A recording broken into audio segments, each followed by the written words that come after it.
दोस्तों, पति ब्रह्मचारी की कहानी अब उस मोड़ पर पहुंच चुकी है जहां हर रिश्ता पर सवाल उठ रहे हैं, हर दिल टूट रहा है और हर चाल उल्टी पड़ रही है।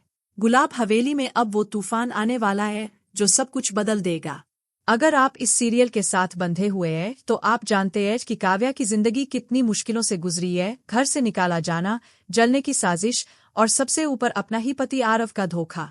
लेकिन अब समय बदल रहा है।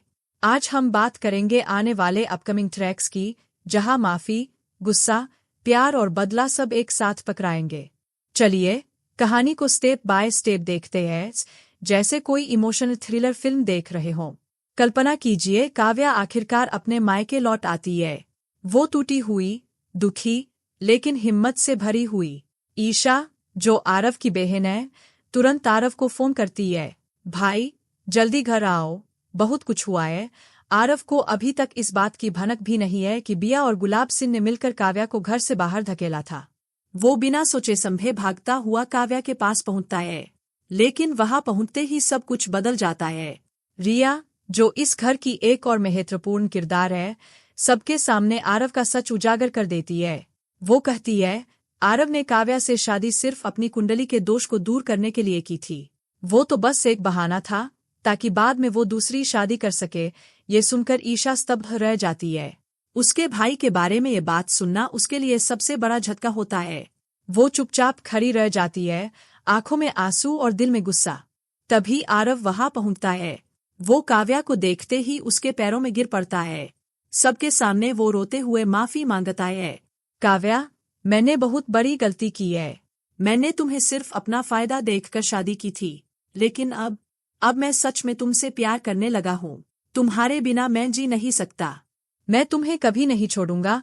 उसकी आवाज में दर्द है, आंसू है, और सबसे बड़ा सच, वो अब काव्या से सच्चा प्यार करता है।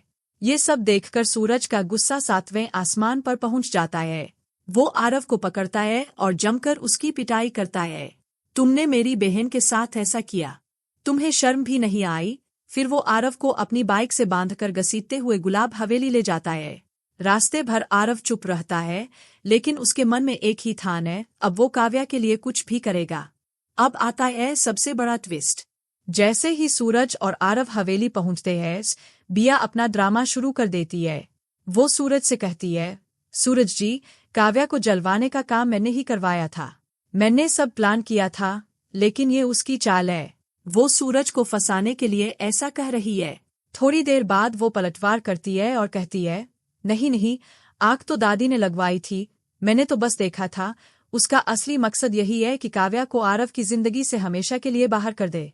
सूरज अब गुलाब सिंह के सामने खड़ा हो जाता है। पापा जी, आपने मेरी बहन को घर से निकाला, आपने उसे अपमानित किया। अब मैं ये सब बर्दाश्त नहीं करूंगा। गुलाब सिंह गुस्से में आ जाते हैं, लेकिन इस बार सूरज अकेला नहीं है। आरव भी सूरज का साथ देता है। वो कहता है, मैंने गलती की है, लेकिन अब मैं काव्या का साथ दूंगा। वो मेरी पत्नी है और मैं उसे कभी नहीं छोड़ूंगा। पहली बार आरव गुलाब सिंह से टकराता है और ये टक्कर देखने लायक होती है। दोस्तों, कहानी यहाँ खत्म नहीं होती। आरव एक बार फिर काव्या के पास लौटता है।